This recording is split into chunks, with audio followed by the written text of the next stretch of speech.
How's it going, everybody? JT here on behalf of the EV Mavericks DAO, the daily general discussion from our Ethereum, welcoming you to this episode. What is this, 142 for March 6, 2026. We are joined by James, with James from dailydoots.eth. Say hello, my friend. Good to have you. Hi, JT. Thanks for having us.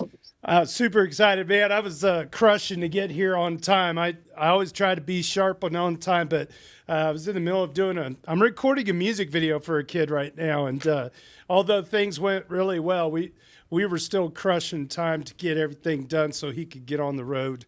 And glad we were able to get this done. No delay, having a good time getting to know you, James, over the last month or so. You've got a new project, dailydoots.com. It's actually been around for quite a while. And before we get to that, I always like to ask our guests a little bit of your origin story, where you were and what you were doing before this crypto thing happened for you.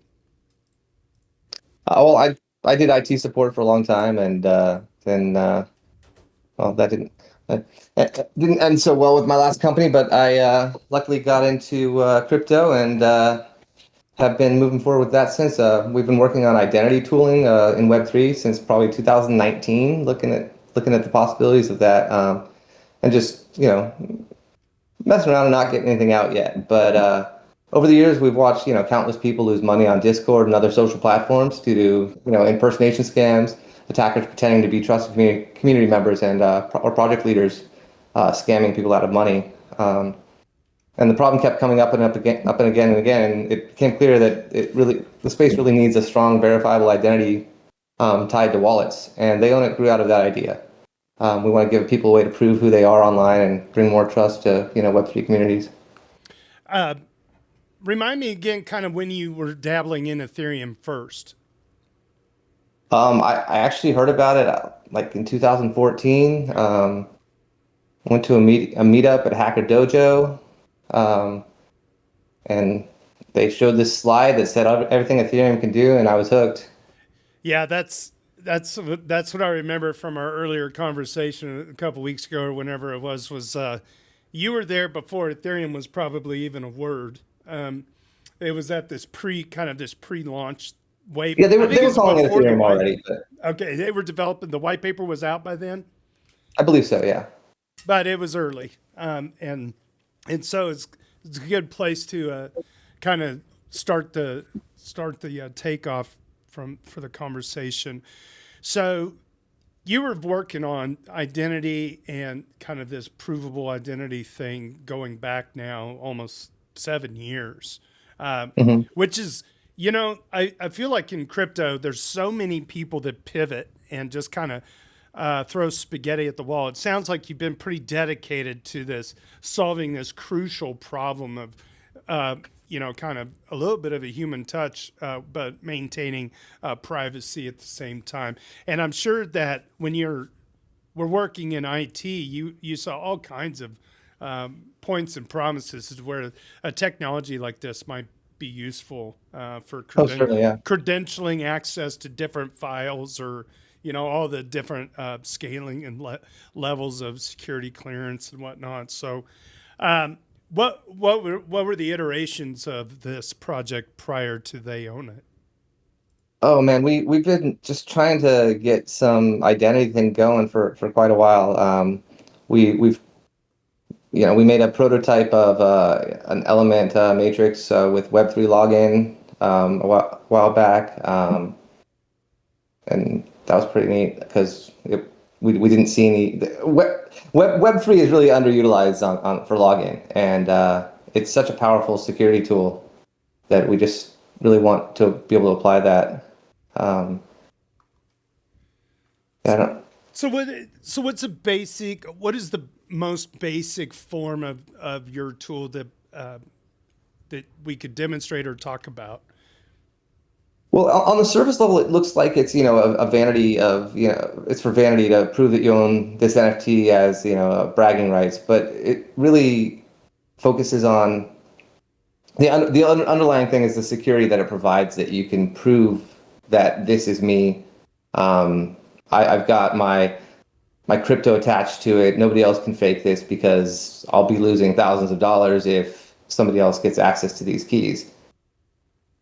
What platforms can people implement this on?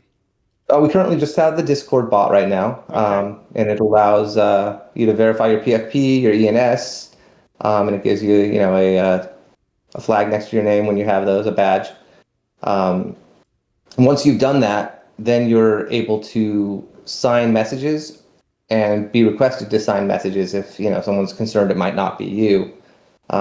Moderators and server owners can post announcements and then sign them so that the community knows that, oh yeah, I know they own that NFT or that ENS, and only they could have sent this.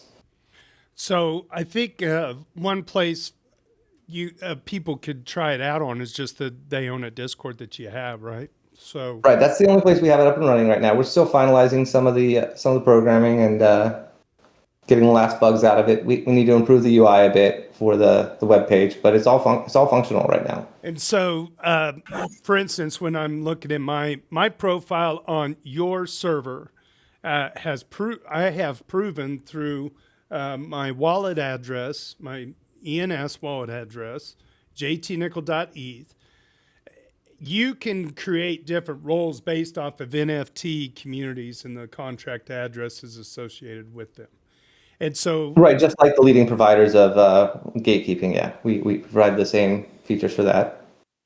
and then I have a ENS, so that gave me one credential, and I have an EV Maverick, and I think we did a Panda maybe also one of the You EIP. added a panda to your NFT, right? We don't just allow one NFT to be verified. You can verify as many NFTs inside your PFP as you want.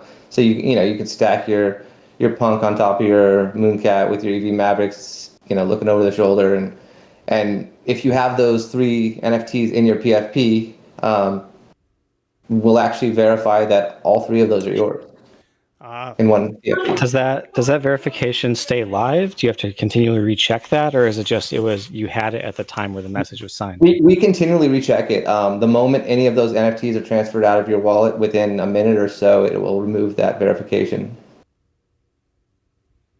And the thing that you set up on your server, is that a mod of Discord? Is that just Discord like custom configuration for your Discord server, or is that something that could be You added just to you Discord just more install the broadly? bot. Okay, You it's just a install the bot. Yeah, it's just a bot. Okay, so it's a bot with some authority on the metadata of the profiles within that server. Right. It has access to roles and whatever. Yeah, just roles. And for something like a Twitter integration, what would or a Farcaster integration or whatever, more centralized platforms, what would that look like?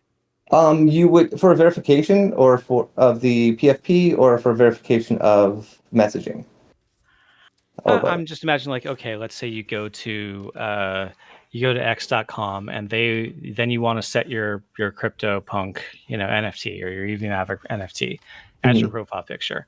And you Right. want to say, okay, we've got a community of this NFT. So you'd have to have some type of community entity, right, in the data model of Twitter first. Mhm. And then you'd say, in order to join this community, you need to have this NFT and you need to prove that. So at the time where you want to join that community, you'd have to sign some type of message proving that you own an NFT of that community. Right. I'm not sure if Twitter has communities in that manner, or if it has ways to lock other people out of reading specific messages. But what we would be offering would be the ability to sign your messages. So you would go through our interface and you would be able to sign a message, and our protocol would respond to that tweet or to that X message, whatever they're calling them now, and you would be able to. It would respond with your PFP. It's not just for private messaging, right? There's a bunch of other reasons to have. Right. No, for public tweets, it would be able to verify that it was you by providing a signature that shows your NFT and that you signed with that NFT ownership. As you said, that can be used for things like verifying that this is the official address posting. You could have some type of, they have their blue check mark today, but you could have like a check mark for the community label or something that could come Right, alongside exactly. the Yeah, it can message. show what communities you belong to. Or for the community you're posting at, if you want to add some metadata saying I'm posting, for this community in an official capacity, and then Right. it could have a check mark that you are in official capacity in that same community. And show your ENS and your name and with our check on it. But it's not verifying the image in any sense. It's really just verifying an address and the NFT ownership. So like if you set the same crypto, if you set up a new NFT collection of CryptoPunks and just duplicated all the images and then you owned them all, you couldn't impersonate someone else's community. No, because you're not you part of wouldn't the be same able to do collection. that. Yeah, it definitely it goes to the whole address, and we'd have a link to a proof, and you'd be able to go and see that account actually holds that actual ape or punk or whatever it is. Yeah. James, do you want me to try to like disassociate from the they own a Discord and try to do a live demo, or would you prefer not? No, you definitely can. It's ready for that. All right. The So, easiest way for you to do that would probably be to just take the .eth off your name, and then change your PFP, and then you'll be okay. disconnected from that. Let's do it. And you can go into the app and disconnect Discord. Okay. So I'm in the They Own It Discord, and then I would go to, is it server settings? And this is where Yeah, your local profile, right? server profile, and then change, remove. No, I'm in the wrong thing here. I need to be in my user settings, right? No. Edit profile per server. I can't remember exactly how to get to where I need to be. Per server profiles. There we go. Yeah, there you go. They own it. Take off the .eth. Okay. There's that. Change that. Whoop. Okay. And then change the avatar to my guy. Apply. Right. All right. Lovely. Save those two changes. Beautiful. All right. Now, You should have lost your gold. Yep, it's gone. I lost my gold. Oh no. Sonic rings everywhere. Okay, so it says verified still. Did I leave something off here? Leads, the role is still showing verified PFP EV Mavericks holder. Okay, there they go. Now is the bot doing this? That seems to be a bug we introduced in our recent changes. We'll fix that. We found a bug. That's good. That's good. Live demos are good for bug fixing. Excellent. Okay, good. All right, so now it shows that I'm in the server, but I'm just online. Now it's got the EV Mavericks holder still. So we just got rid of the .eth portion of this. What if I left the server and then come back? I don't know. Let's try that. Find out. Yeah, let's try that. All right, I'm going to leave the server. Totally leave it. Okay. Do you have an invite? And then it's still. There should be an invite on the webpage now. Okay. Not sure we got that there. All right. Go into the webpage. Okay. And where am I at? Discord community. Here we go. That was one. Okay, good. Go into the Discord. Okay. And now we'll go back here because it popped up on my side. Accept as JT Nickel. All right. And is it still? It shows I'm online, but the difference is I have no credentials set. No, nothing has been redeemed from my wallet address. Oh yeah, you don't even have the And that's okay. That's kind of what we're. the role for the gatekeeping rule for Yeah. EV Mavericks. Yeah. Yeah, I don't have gatekeeping for EV Mavericks or my ENS. All right. So, first things first, what do? Go to get started? You can just do a slash verify. Oh, just Which- anywhere in general. There we Mhm. go. Slash verify. Okay. All right, there's that. Okay. Verification complete. Roles assigned. So it's still holding on to information that I have an EV Mavericks holder EIP. It went and checked. Oh, it went and checked the Yeah. username. So is this a revoke thing I would do in my wallet to completely start fresh? Would be like to Oh, revoke? no, you would need to go to the web page and connect, and then disconnect your Discord Ah, from our web page. okay. All right. From the web page. This is fun. All right. I need a connect wallet. Mhm. Sign the message. I'm signing the message. And on my screen here, on the screen of the Lattice One, not a sponsor. All right. Approve. All right. Groovy. Come back. There we go. Connections. Manage the connections and social accounts. I can trash my Discord. There we go. Okay, and then just do a connect again. Right, and if you look back on Discord, you've lost that blue. It's not there anymore. All right, let's go look at that. There it is. All right, beautiful. So I lost. Let's look. I want to look one more time.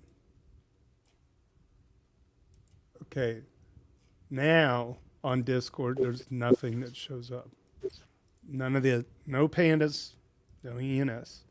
All right, so now gonna go back over here to the site. I'm connecting with my jtnickel.eth account. Authorize. Okay. Sign in link account. Begin signing process. So this is connecting your Discord to your Web3 account with a signature. Okay, and the signature on the Lattice One pops up, shows my wallet, says the platform is Discord, platform user ID is my user ID, so on and so forth. I hit approve. Yeah, wish this wasn't on an external website. Like the functionality itself, I wish we could bake this into Discord somehow. Yeah, they were gonna do it, but then they got some feedback from the gaming community who were mad about losing their graphics cards and did not integrate Web3 directly into Discord. It was Okay. supposed to happen like 2023 or something like that. All right. Social accounts are connected on this side. Oh, and you can show the PFP creator. Oh yeah. All right. But I just Some want to verify that everything looks correct on here. Is there any slash function? Oh, verify ENS. I could do this here. Mhm. All right. Let's verify ENS. I got to switch windows. Sorry, everybody. Verify ENS. There he goes. I heard a little doot in my no ENS name found. Could not find ENS name in your Because Discord. you don't have ENS on your domain on your profile right now. All right. You don't have .eth. All right. Edit profile per server. They own it. Add my pronouns. I'm good. All right. jtnickel.eth. Save the changes. Okay. And you can have another name before that, like you see on my name there with James and then rescuer.ed. Oh. Or I could just leave it. Yeah, you can leave it like that too. Yeah. All right. It just has to be followed by a space at the end. I mean, predicated with a space. Oh, And then that's the cool. .eth. That's cool. You can edit per server profile just by right clicking on your name. See, we're learning how to use Discord in real time too. All right. And now if you verify ENS again, it should verify. Okay. / verify ENS. Oh, you got to get rid of the space. Yeah. No, you don't have to get rid of the space. Oh, okay. Found the ENS name. Successfully verified the ownership of jtnickel.eth. Now I've got a new role pop up, verified ENS. Okay. Beautimous. All right. So let's go. What is it? Verify PFP? Yeah, it won't verify now because you have to go build it. But yeah, Oh, that's right. And then what is the other one? Verify. What is this other verify register? will get you the roles. Gotcha. How Any did, roles you qualify for will be verified. yeah. I believe they already did though automatically Oh, once you gotcha. connected. Okay. Now, switch gears. We're going back to the site. Do you say this is where we do the PFP thing, right? Right, my PFPs. All right. My PFPs. Now, this little feature here. So it populated the different approved NFT, wallet. What am I thinking? Contract addresses that they own it supports. Am I saying this correct? hmm All right, good. Create new. When you hit create new, you can and you select the they own it target guild at the top. It'll filter out just the ones that are whitelisted for this guild. So in the administration panel, you're able to add different NFTs as allowable to be verified. So that prevents fake ones from being added. Like nobody can make their own. Like he was saying earlier, Logos was saying earlier, they can't just make a fake punk address and point to that image. It has to be the real contract. All right, so I'm And gonna. this is basically configuring the bot settings plugged into a specific Discord server. Correct. Got it. And you can select more than one, correct? Mm-hmm. Logic bots. Oh, Well, this won't, now it won't be verifiable because we haven't added logic bots as I see. on the whitelist. It's just showing the ones that I own. Well, this is Who maintains the list of the whitelisted NFTs? The owners of the server. Oh, okay. Yeah, fair enough. Each server gets to choose. Fair enough. Yeah. We might end up doing just a set whitelist of ones we I know. think you could do something kind of like how CowSwap or Uniswap sometimes have like approved token lists. Right, exactly. We'll have a set of approved, and you can disable or enable it, that kind of thing. So you could import an approved list from some known big name provider and just be like, oh, well, this is the OpenSea approved list or whatever. This Exactly. is the whatever consortium approved list. And that way you don't have to go and manually curate your 40 NFT collections yourself. Right. So I'm going to create this. Oh, you can add a border to it, a frame, background. Oh, yeah. Maybe I'll do that. Under frame there at the top. Ah, thank you. And it populates it with the colors from the first NFT you choose. You can also pick your own color. All right, good enough. We'll be improving this over time and adding additional graphics borders, things like that. Right now, it's just simple. It's cool. The fact that Now you are the real Slim Shady, JT. I am. I feel so slim and shady. All right. Begin the signing process. So you do have to sign for that right now. It's not gonna. We're not sure that we're gonna keep it required to sign for this part, but we. If there's any question, we sign right now. We'll be removing required signatures. Yeah, I mean, as a default posture, don't overthink it. Just make them sign. Sure, it affects UX, but you can back into it later. Okay, before I download this PFP, explain just what happened here. So we created a JSON file that builds that NFT, that PFP from the NFT images, so that it could be recreated by us later for verification. Okay, cool. So I can download this, or do I download this and then re-upload it? Yeah, you need to download it because it needs to. We verify it because it's the exact same file we download from the Avatar backend API on Discord. All right, good. It's a deterministic PFP. So like just. Well, I guess maybe it means that if someone else has the JSON, they can precisely replicate pixel for pixel all the picture. Okay. If they have our code to do so, yeah. So now I go back to edit per server profile, or do I just? No, add server profile, exactly, and then you can select You that. don't have a function where someone else could plug in the configuration and verify. Oh no, we can put a backend. Yeah, we can put an API It call for seems that. like the type of thing you'd have lying around for a unit test that you just happen to expose. Yeah, I mean, we use it internally. Of course, it's there. Yeah,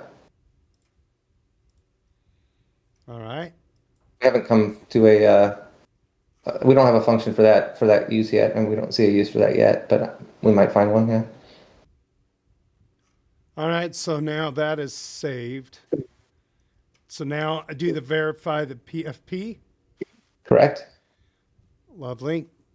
Hit the enter button.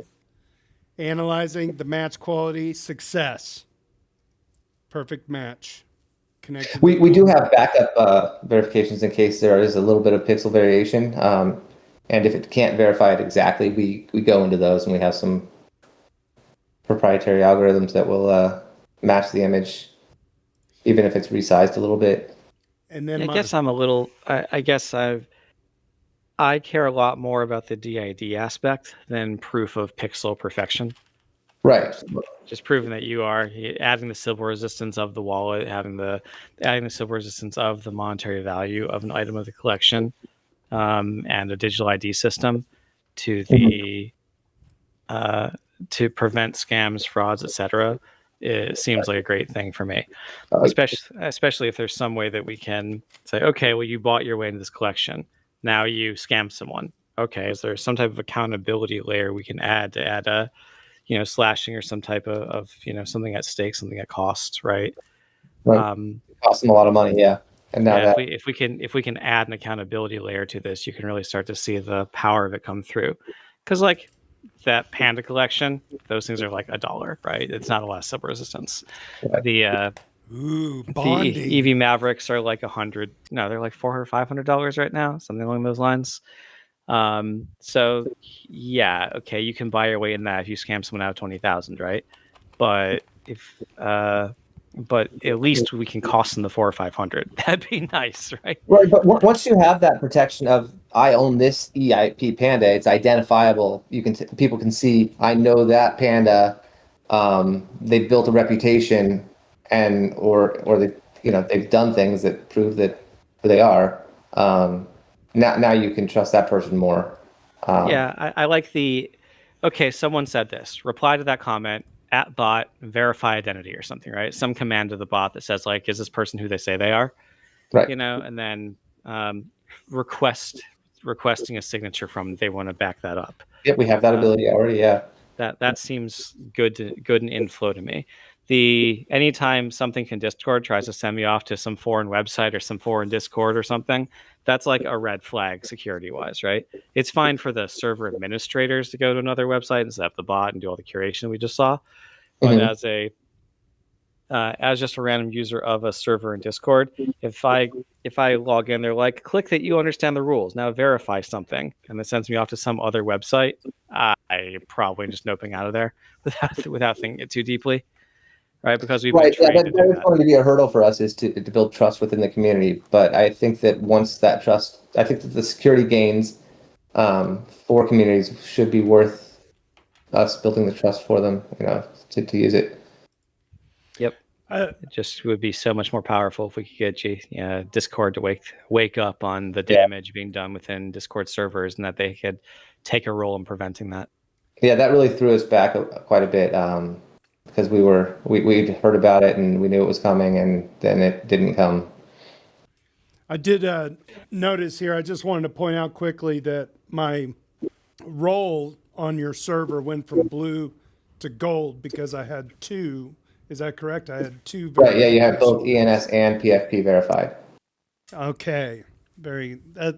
I like that. I like that part of the website there where you can like look at all of your collections and connections that you own, and and then the idea of Discord owners being able to, prefer different NFT contracts. Like this is use case stuff that I think really needs to be more mainstream. It adds a good amount of friction for spammers and server owners to at least know that there's a bit of a century to the community there's several steps that have to be taken to do this, you know. Right. I'd love to see an integration for something like this with Farcaster as well. Same type of bot style thing. Someone says Yeah, we'll something, definitely be digging into that. Yeah. and you could reply to them and say like, "Are you are you the real Slim Shady? Are you actually Zach XBT or something, right?" And him being able to prove that in response, right? Right. Getting that special check mark or whatever next to your name, or being able to prove this is an admin message, and all the admin messages are easily distinguishable from someone that's replying in the same thread with the same profile picture to some scam link, right? Right. And I think that's going to be a major incentive for getting the administrators to want this, is because they'll be able to sign their announcements. If you go to our They Own It Discord and you go to the announcements, you can see that first one is signed. And if you click on the thread, it pops open and you can scroll down a little bit and it'll say that it's signed. And you can click on the view verification proof. And that opens up the signature. Back on the website. And from here, you can do view signature data. And go to Etherscan, and you can copy these 3 fields into Etherscan and independently verify the message yourself.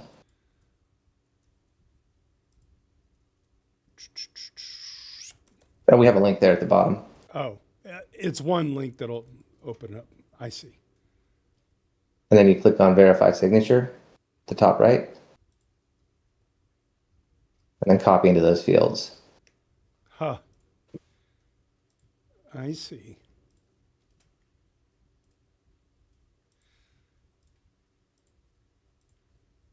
All right. Sorry, signature failure. What? But get the point. That shouldn't have happened. I verified that last night, I thought. Yeah. Oh, it's probably because of the checkboxes. No, that might be because of the checkboxes. I'll have to look into that. It's all right. Well, Okay. Yeah, because you couldn't copy the checkboxes properly over to there. We'll come up with a solution for that. Maybe strip the checkbox. I don't know. We'll have to find out a solution for that. But standard messages. Let's if you go to the hey I sent in the general chat, you can see that you can go through that process and see it work. General chat on the They Own It server. Correct. Yeah. Yep. And what am I looking at? You got to go to the same place. I have the message signed. I don't see anything in general. I missed something. Here. I got the verified PFP. I'm in general on your server. You're in text channels general, where you said stop.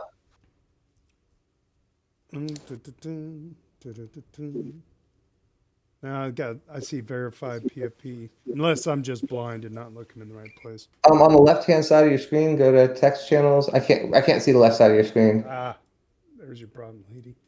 Here we go. Let me blow this up here. All right. Can you see that okay? Yeah, I see general, and it just shows that my PFP was verified as the last message. Yeah, you've covered it up with all these. You got to dismiss each of these messages. It's at the top there. Oh, there we go. These are ephemerals. These disappear on their own over time, but they do fill up a little bit. Okay. There we go. It's at the very top of the channel. Okay. No recent messages in the. Then on the right-hand side, underneath the video view. Okay, it's jumping around.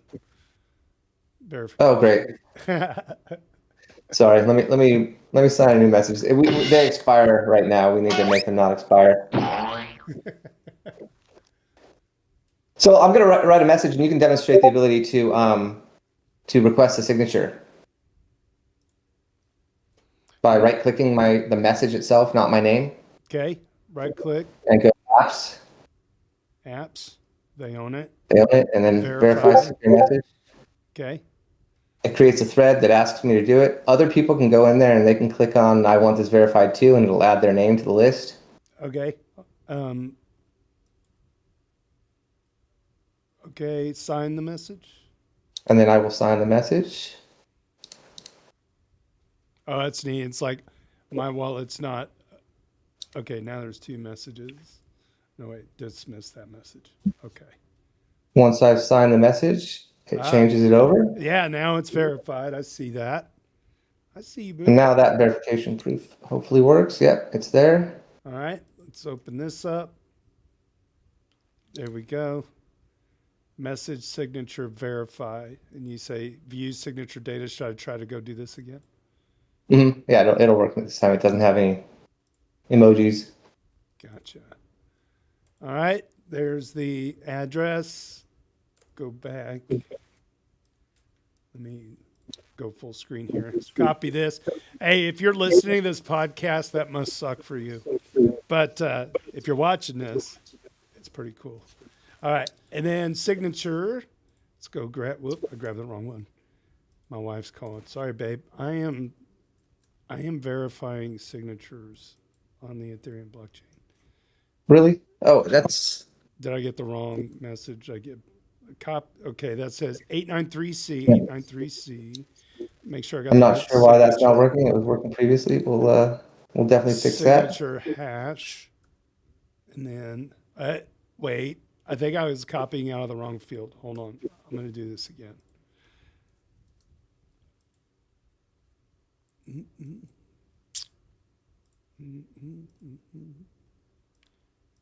me close these other windows. Let me come back. Yeah, that worked for me. It should work. It's on my side. I'm on Brave browser. Let's blame Brave. All right. I'm going to do it one more time. Or is this the old one? Let me just go back to Discord. I want to do this one more time. I want to refresh this page. So I'm a bit of a boomer at this, but I'm getting there. I'm going to go look at, I'm going to start over on Discord all the way. Okay. Now, view the verification proof. That pops up. Yeah, for the announcement, we'll just need to break it down to the Unicode, I think, and it should work. Okay, I've got that.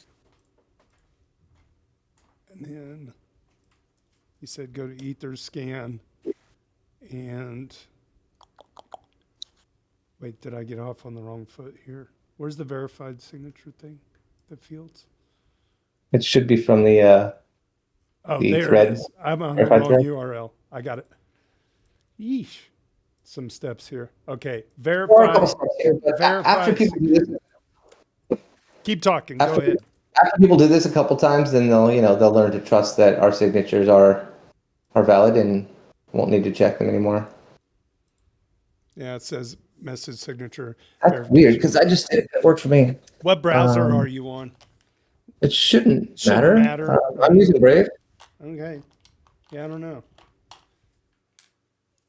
And it's 893C, the last 4 digits. Yeah, no, that should be right. And then the message ID ends in 7799. Looking. No, it's see. 4C1C of the signature hash. Oh, the guild is yeah. Yeah, I'm looking in the message here where it says message ID ends in 7799. Yeah, 7799. Yeah. Weird. That I don't know what you're doing wrong. Let me take a look. Logri the Bard knows, like, I'm pretty good at like breaking stuff sometimes. Yeah, because I literally just did the same one myself. It's neat. Works on my box as like famous dev language.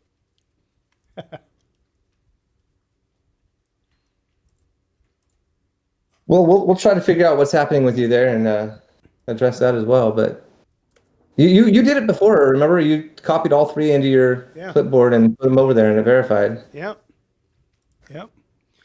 Well, okay. What are there any communities? Well, let me ask you this: how long has Theyona been live? We've been live for just about a month now on our beta here. Okay, good. As Logan says, there is some resistance to using it because of the external site, I think, and the signing of signatures. But we hope to overcome that by onboarding community managers to it and build the trust that way. I mean, I like it. I would hope someday that the Mavericks would embrace it and figure out like different things that could be done to keep it smooth and everything like that. And then obviously you've got other irons in the fire about future integrations across other platforms. Right? I think it'd be fun, like for instance on Reddit. It'd be cool if like Reddit was back in the old days when they would issue, different APIs that you could use to. I think it'd be neat to do like an EIP Panda verified or an EV Maverick verified automated flare that could go on Right. to the per subreddit profile if you wanted it to, and it would be it's just basically a proof of human at that point. Um, and I'm wondering, even regardless of the human aspect of this, do you see a future where agents would be able to use something like this? Um, we haven't dug too deep into AI agents using it. I mean, we also experiment with AI agents ourselves and have definitely considered the decentralized IDs for agents and being able to prove to each other who they are. I mean, And this links a communication protocol with the financial protocol, right? But agents could potentially already just sign and deliver messages using chain services if they really wanted to, either using data availability or just direct communication online without going through something like Discord, right? So this seems yeah, yeah. more like some way to build trust between humans or between humans and whatever you're talking to. We also haven't covered another feature we have here, which is related. We allow the linking of different wallets. So you can link your hot wallet to a cold wallet, and then all future signatures can come from the cold wallet. I mean, from the hot wallet. And we'll provide in the verifications the chain back to that of proof so that you know that the person who owns that cold wallet signed with his hot wallet, but it's connected and we'll prove it. Logree, was that kind of what Farcaster does? I'm trying to remember, or Ben Broad's in the chat. He would know too. Was like I initially like connected with a hot wallet, but once that was done, then you can maneuver around Farcaster just and it just automatically just makes stuff work. You don't have to continually sign Yeah, for everything. so right, you connect with initial wallet, and then at least I had to set up an email address with them, and then I can Uh, log in using my email address, and basically that is the hot wallet, right?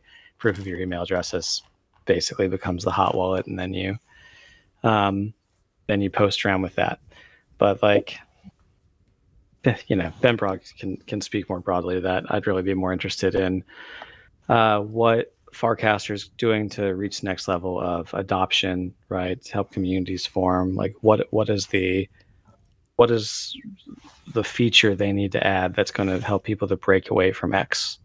yes. Is it security? Is it communities? Is it moderation tools? Is it provenance trails? Is it things that assist with the defensive AI applications?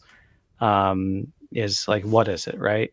I think there's a lot of things that X is not going to ever even try to do to protect its users that Farcaster could obviously integrate, such as what we're looking at here, right?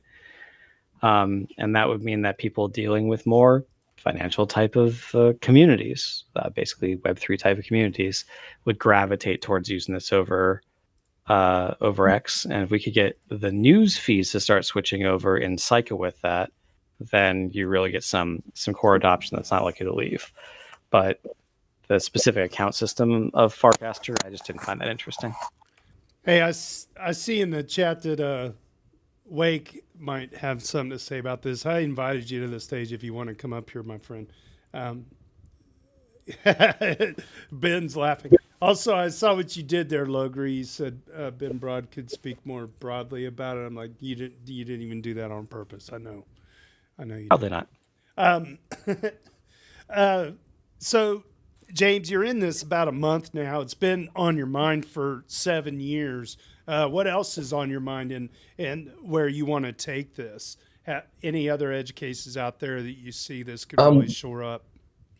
We'd love to offer DAO services, voting, things like that, and yeah, it would.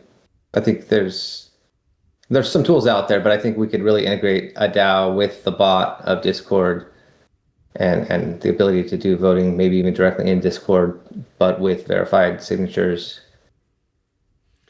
Yeah, that sounds exciting. So, yeah, I'm trying to like an emoji react thing that also signs a message on the blockchain somehow. Yeah, that can be done. Yeah, with custom emojis or even the existing ones.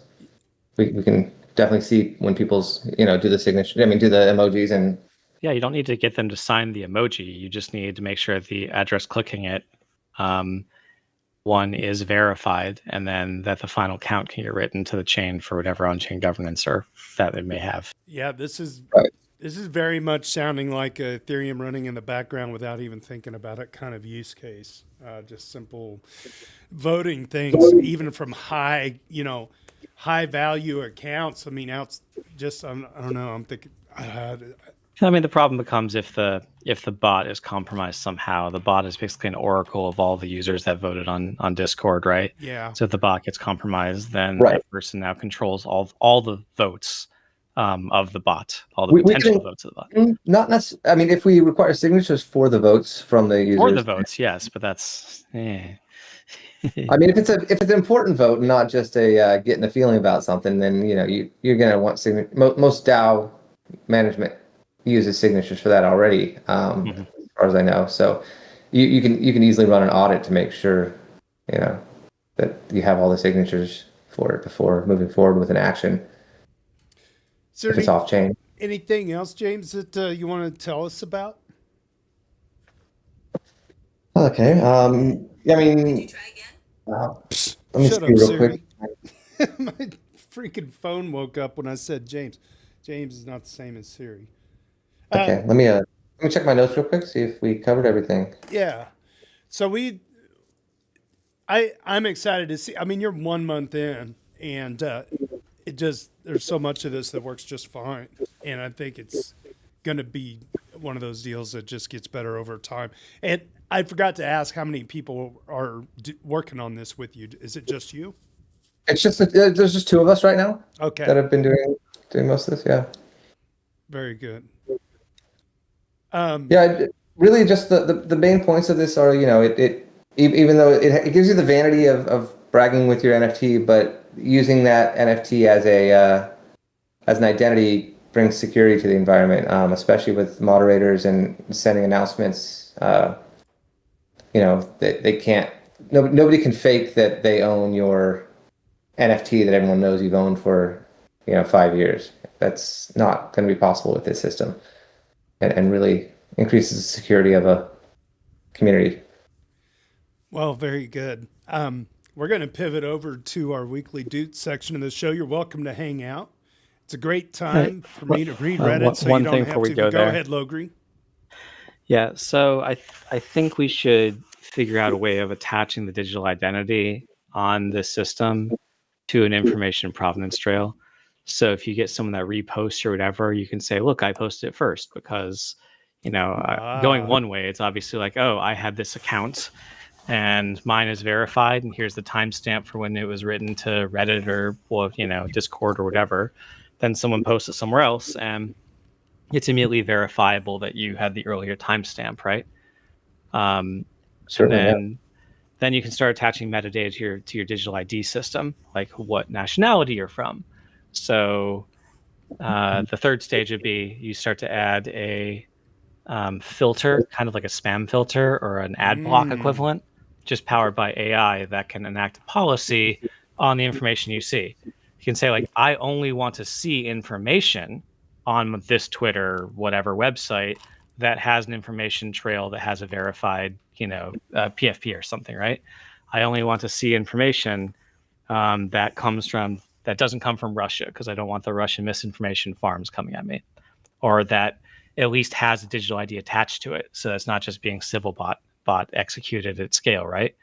As the cost of misinformation is falling exponentially, and cost of producing compelling misinformation is falling exponentially. We need better systems to protect against that. Digital identity on social media platforms is an essential component of that. So figuring out how to verify on a variety of those platforms and then add defensive tools on top of it is exactly the type of sanctuary technology that Vitalik was writing about this week.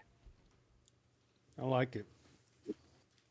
Yeah, that's a good idea about like just time stamping things and having provenance tracking, and yeah, that's a huge component we need to solve. And then you for. can build some reputation systems on top of that. And exactly. I've written before about how you can use reputation systems either for credit or for synthetic stake, right? Being able to be honest and produce things and then use that as a forgery resistance mechanism so you can use as economic stake and turn into revenue streams.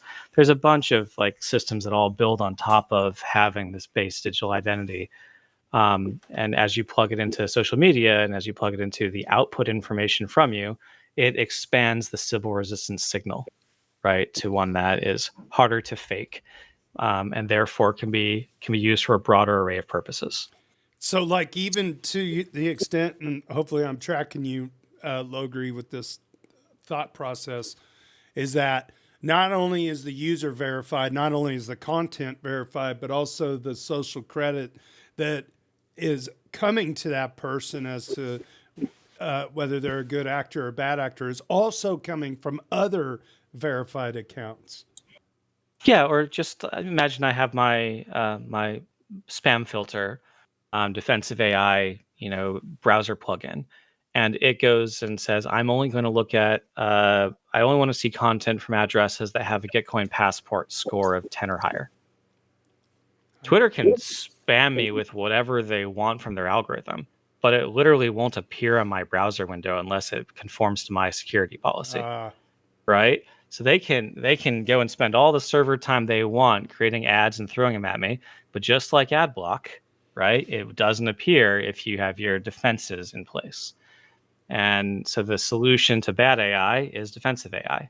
I can't put the bad AI back in the bottle, but I can create adequate defenses for people to not so all the energy being spent on creating misinformation, pushing bad narratives, trying to distort your biases, buy or manipulate democracy, right? I can just make it so that's less effective.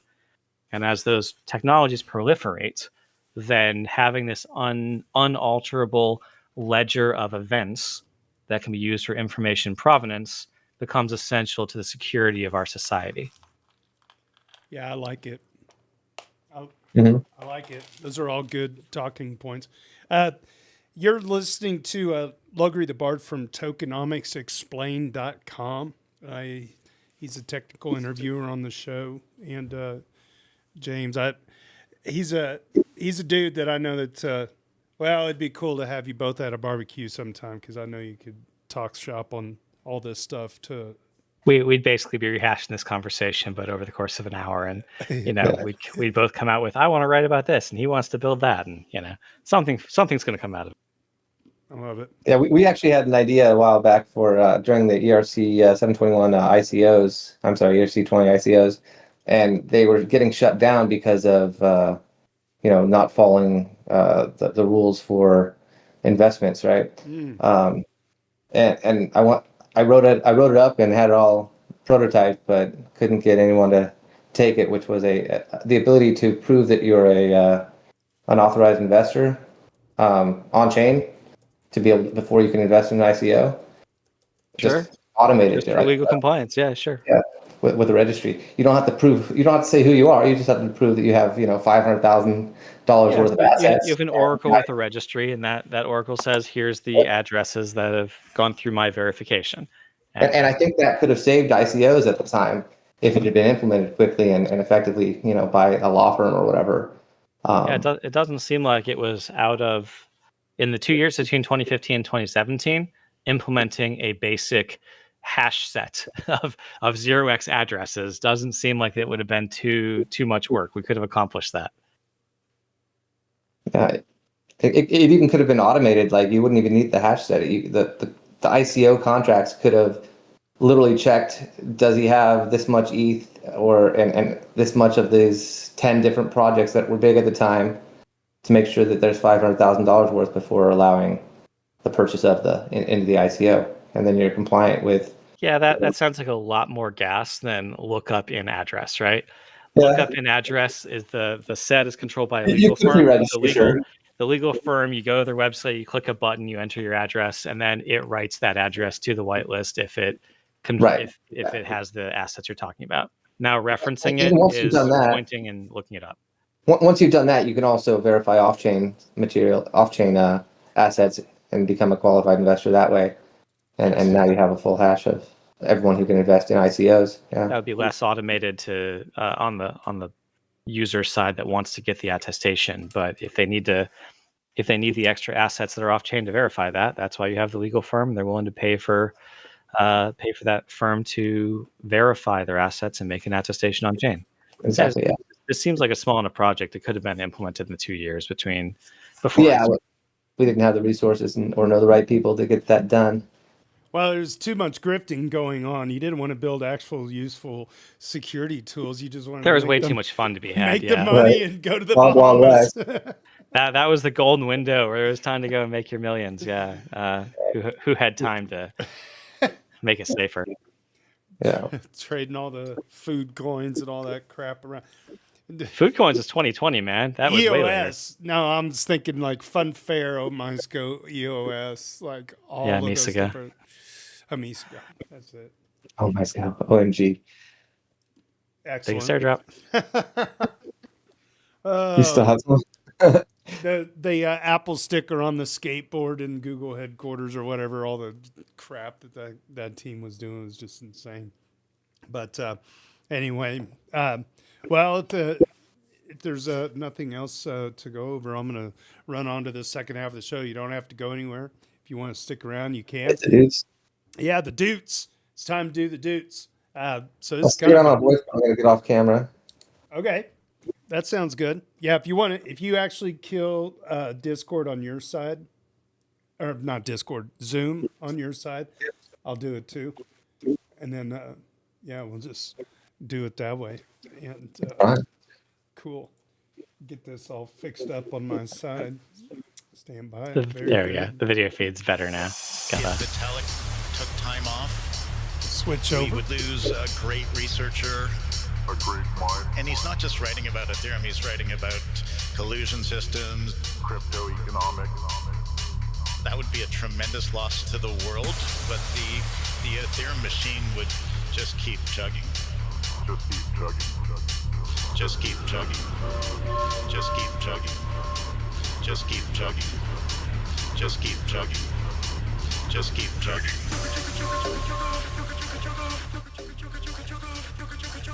All right, here we go. The Weekly Dudes live stream is all about showcasing the best of the week from the R Ethereum subreddit and the daily general discussion. This is a read-along reaction series, and if you want to follow along, head on over to dailydoots.com, designed and produced by our very own Hani Abu. Each of these weekly Doots is curated by the A-Word, and all of our daily Doots are curated by Tricky Troll. Thank you so much for capturing each day's Doots to the Tricky Troll, and subscribe to us on all of your favorite platforms by visiting dailydoots.com. And as always, if you know anybody that wants a piece of this action, send them my way. Let's get into it. We're going to jump right on to the rich list for this week. The A-Word is creeping into the top 10 at 118, ethical trade at 119, crypto out currency at 135, Hani Abu at 135, JS Tears at 147, Tricky Troll at 175, Benito 2030 at 180, Super Fizz got a point last week at 243, Logri the Bard got a point last week at 258, and Harog sits atop the leaderboard at 320. Weekly roundup. We don't have any of our announcements up, but we do have the morning roundup. Alexis Kef chimes in, Ethereum Frank the Tank, a price of $2,068. Those were the good old days. Woodpecker Horror 3468. Back in the good old days at 29,371 on the ratio. It's always funny every time I start this show. the price is lower. I think there's like a trade opportunity. There's an arbitrage thing that you could do: a sell Thursday night and buy Monday morning.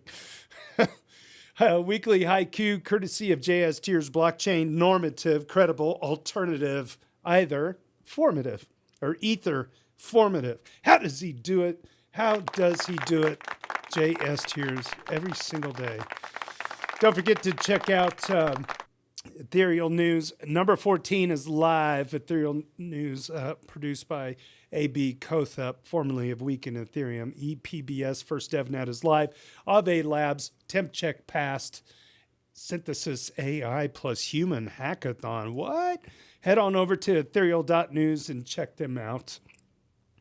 And our ship post of the week, because we always like to save the best for first. It turns out that all we needed for ETH to go up was a global realization that a shadow government of transnational sociopathic pedos are ruling over us, and another ostensibly theocratic war in the Middle East. I can't believe that I was focused on DATs, EIPs, and fundamentals all this time. That is a fact. We have pizzas, we have 300 hamburgers, many French fries. User FIGO50. Oh, you know what? I didn't even announce the score of Red Corneus here with our ship post of the week as a duder number 12. FIGO50 announces mandatory update for home stakers running and using the Lighthouse client. FIGO50 is a solid duder number 9 for this week. Lighthouse version 8.1.1 is a patch release that includes an important security fix along with several networking and validator client bug fixes, sync observability, metrics, and dependency updates. This is a mandatory upgrade for all users running any prior versions. All prior Lighthouse releases are affected by a security vulnerability. This is a mandatory upgrade. All right, users should upgrade as soon as possible. Further details to come in the following days. And you're on Lighthouse, get it fixed. User Mr. Baster reminds us why on-chain is just simply better. Mr. Baster is a newcomer to the Doots list. I recognize this name. They got a double dupe for this week. They're already at Doot number 3 on their rich list. So congrats to Mr. Baster for making the weekly show. Another reminder why tokenized assets will win. Wall Street is closed. Major geopolitical events happen. Investors are trapped and wait until Monday, the opening gap, while insiders sold already on Friday. On-chain markets don't pause. You can already discover and trade tokenized assets directly on-chain. Apps like superswap.eth make it easy. There you go. Logri the Bard, here we go, tracks the change in exchange reserves of ETH.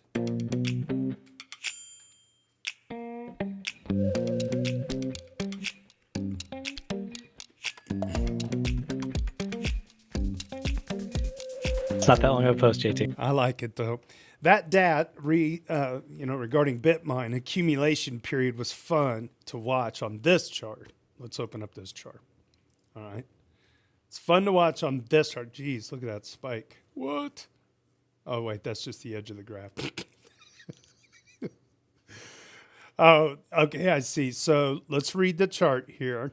I got ADHD. So the purple line is exchange reserves. Purple line. Purple line shows the exchange reserves. Oh, whoa. And then the price. The reserves have gone down. The price has gone down. That has happened many times. What that means is that people are selling. The people that are buying aren't looking to resell them. Oh. They're pulling them off of the exchange and into either cold storage or staking or DeFi or lending or something that is generally has a lower monetary velocity than being on Coinbase. Gotcha. All right. That accumulation period was fun to watch on that chart, but we've basically leveled off again. I don't know where we're going to find another 2 Tom Lee equivalent buyers. I infrequently check this chart for signs of accumulation, and what we're seeing right now is a very slow tick. Despite all the panic, very little relatively has been entering exchanges for sale. Mostly what we see is more ETH in DeFi and a lot more ETH entering staking, neither of which imply an intent to sell. Are you trying to inject opium into me, Logri? I'm Or just saying it's just the an on-chain data observation. doesn't reflect that the fear and greed index should be at 5, Gotcha. right? Yeah. Like Yeah. the fear, fair. it does not reflect the on-chain data. That's all I'm trying to say there. Gotcha. Yeah, it's just facts. It's not hope or cope. Just read it for what it is and be confused and just stay that way. It's fine. I'm good. I'm not helping you. Do your own research. Do your own research. Yes, there it is, out in the open.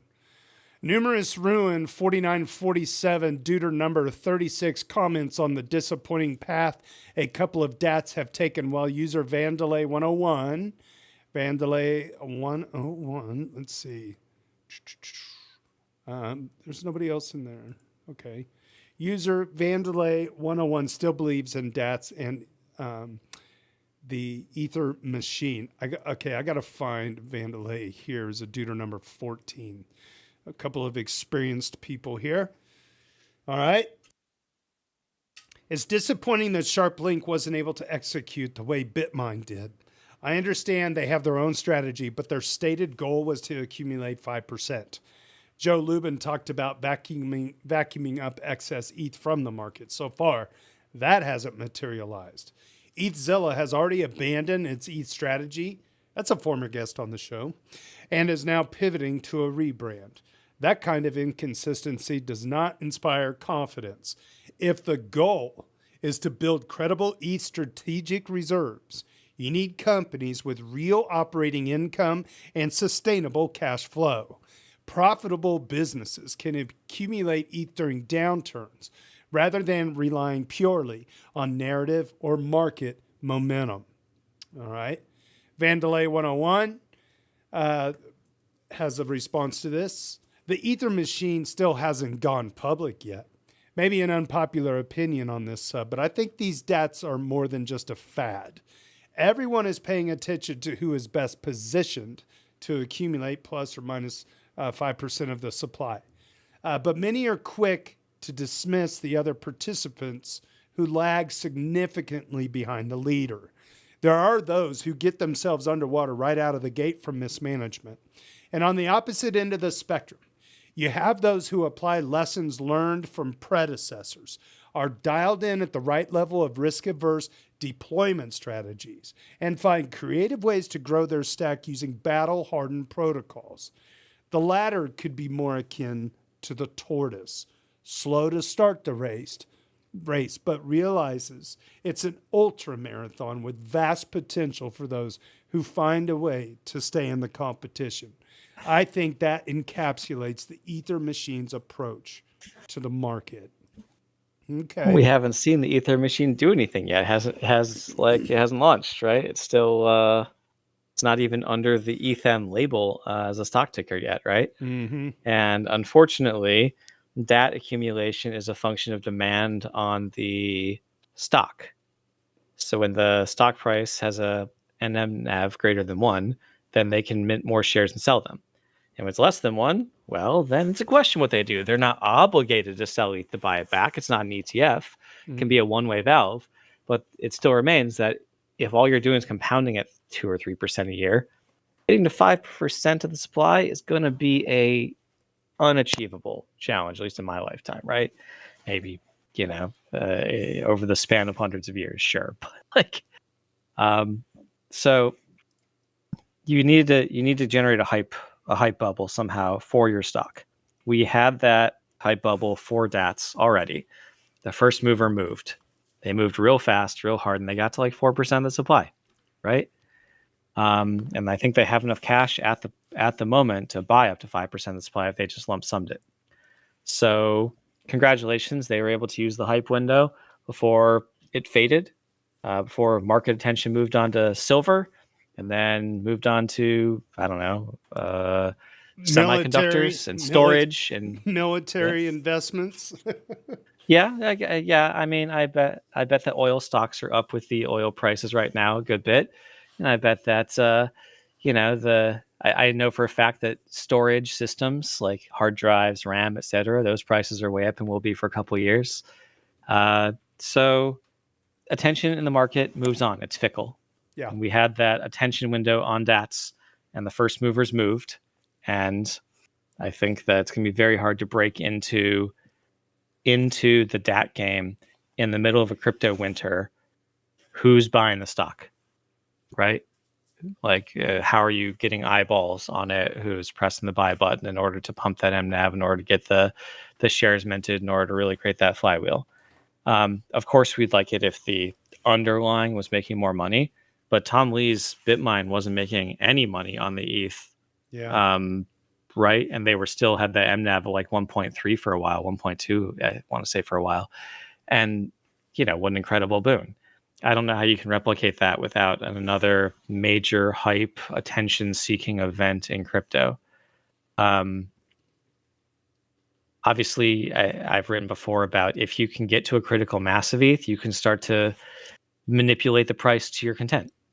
Yeah. Right? There's a certain point where the elasticity of the price is less than your buy pressure. So you can buy, and when you buy with your profits, it can force the price up even more than you bought, which gives you higher market cap, which allows you to, guess what, mint more shares and buy more. You can get to a critical mass where that allows you to just take off and self-propel off of MNAV expansion. We're just nowhere close to that, right? And it all depends on the elasticity of the token across all the exchanges and market makers. But yeah, we're just clearly nowhere close to that. You'd need something like 12%, 15% of the supply to really pull that off, and we're at like 4%. So It'll be. I don't know how to get there. There's just a lot of impatience, I think, to see how things kind of play out, and the impatience has led to so much volatility. Also, like bombing Iran doesn't help things, So Well, it's staying outside of global geopolitics. I mean, there's the Clarity Act, and there are plenty of IPOs that are happening, of major crypto companies, and so that is taking a lot of attention from Wall Street on, Kraken's going to IPO, Bitwise going to IPO, BitGo's going to IPO, like, Lucas going to IPO, whatever, right? It's we have proven successful companies in this space, and they are either getting mergered, acquisitioned, bought up, or they're IPOing. And it's sad to see, but it looks to me like the next major onboarding event of retail is going to be through basically Web 2 institutions that don't even expose a Web 3 wallet to users, right? So no sovereignty. They don't share our values. They're not expanding. There's no cypherpunk ideology going on there. It's just another capitalistic event where they can serve as middlemen and siphon a lot of value off of retail. What's the Canto or whatever? That's the spreadsheet. That's Canton. Canton. And it's like like a permissions network. They keep using blockchain, but it's like, I think in my mind, like blockchain. It is a chain of blocks in a literal sense. Yeah. There are connected systems, and there's messaging between those connected systems. You could think of like a bunch of islands and kind of bridges between them, and the overall bridging layer. And in that sense, is kind of like Cosmos or Polkadot or other designs we've seen before. There's been a lot of attempts at this idea. Even Ethereum cities versus, like each L2 is going to be its own kind of suburb, and then Ethereum mainnet was going to be the city. It's the same kind of design, right? It's this hub and spoke kind of model thing. But the validators in the block have to be approved by other validators in the block. And I don't know, like, fine, like that can be okay for a single L2, for example, right? Yeah. But if you have a bunch of U.S. institutions, I just don't know that, for example, China wants to.